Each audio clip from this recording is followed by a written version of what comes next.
A good night of Shabbos. This week has been a week filled with tragedy and glory. The tragedies of Boston, of West, the city of West in Texas, the glory of people helping each other, finding criminals, assisting those who are in need, that comes after such an act of barbarism. Sometimes the reason for a tragedy is to bring out the goodness, the innate goodness that exists in a society. But this does not make anyone feel any better, for the pain is too great. And this leads us to this week's Torah portion. Torah portion speaks of the death of the sons of Aaron. Aaron's sons were special. They were wonderful people whom everyone loved. And it was very difficult for Aaron, their father, and their brothers, as well as the rest of the family and all of Israel, to understand why they had to die so young. And God mentions them in this week's Torah portion concerning the laws of Yom Kippur sacrifices, that Aaron should learn from the death of his sons and not enter any time he wished, because it was a dangerous time, and doing the wrong thing could lead to one's premature death. This seems a bit incongruous. The reason why it seems out of place is because the sons of Aaron are mentioned 2.5 Torah portions before. And if God wanted to teach Aaron a lesson, why didn't God mention it right after it happened? It seems that this section is out of place. And the standard answer would be as follows. I haven't seen it, but this is what I think the standard answer would be.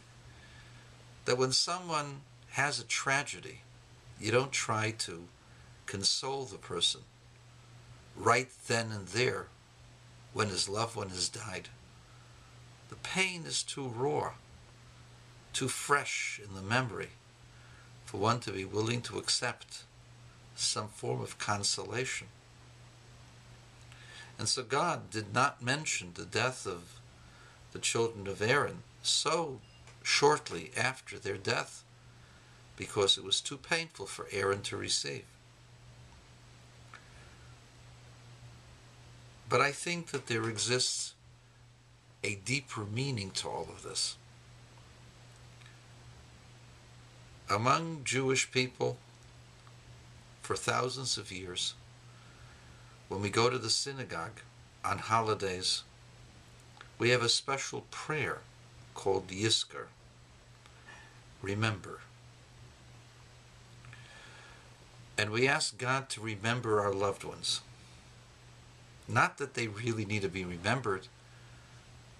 We want God to remember that we have a connection to them, and that in some way we either can do things on their behalf, or they can bless us down here below.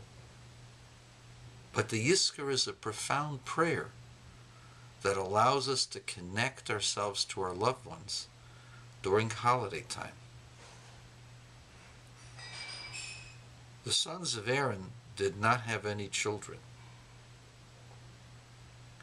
and therefore no one in the future was going to say Yizkor for them. And so, what did God do? When God told Aaron of the commandment to do the service of Yom Kippur, God mentioned his sons, because this reading of the service of Yom Kippur is read in every synagogue and in the Holy Temple which will be rebuilt speedily in our times. That reading is read every Yom Kippur in the morning. And right afterwards, we Jewish people say Yizkor. We say, remember, please. So what did God do? God wanted to make sure that Aaron knew that his children would always be remembered. So therefore, God put their names and their remembrance right at the beginning of the reading, the Torah reading, which precedes the Yizkor, saying, not only will they not be forgotten, they will be remembered when every Jew says Yizkor. They will be remembered forever.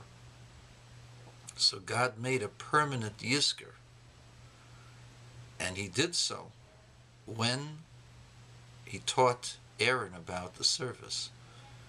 And so this is the place where it should be, where we mention the service of Yom Kippur. At that point we say Yizkor, and that's where Aaron's sons are remembered. What can we learn from this as to the meaning of this week's events? There are people who died tragically, who died for no reason, either by willful, malicious, hateful attacks that makes no sense, or by misguided people who did not take care of that which was necessary in order to prevent an accident. In either case, the people who died didn't deserve to die. They died because of other people's sins or inaction. So what should we do? They died without children. They were young people. So I propose that before the next marathon, their pictures and their names should be publicized, and they should have a charity fund for the victims, the other victims of the Boston Massacre. For 180, almost 180 people lost limbs and were injured and may have permanent disabilities in the future. And some of them may not have the funds to be able to support themselves. And so there should be a charity associated with these three individuals who lost their lives. And in their memory and in their honor, they should assist all of those who were maimed and injured and had limbs amputated because of the horrific events of this horrible, unnecessary evil. And that's what we do when we say Yizkor. When we say Yizkor, we connect the memories of the loved ones with a good deed, with tzedakah, with helping others. And in this way, by making a Yizkor for the three who died, and making a charity for those who were injured, and maybe a charity for children who are needy, this will be the greatest remembrance of the three who died unnecessarily. Yizkor. We won't forget. We will always remember.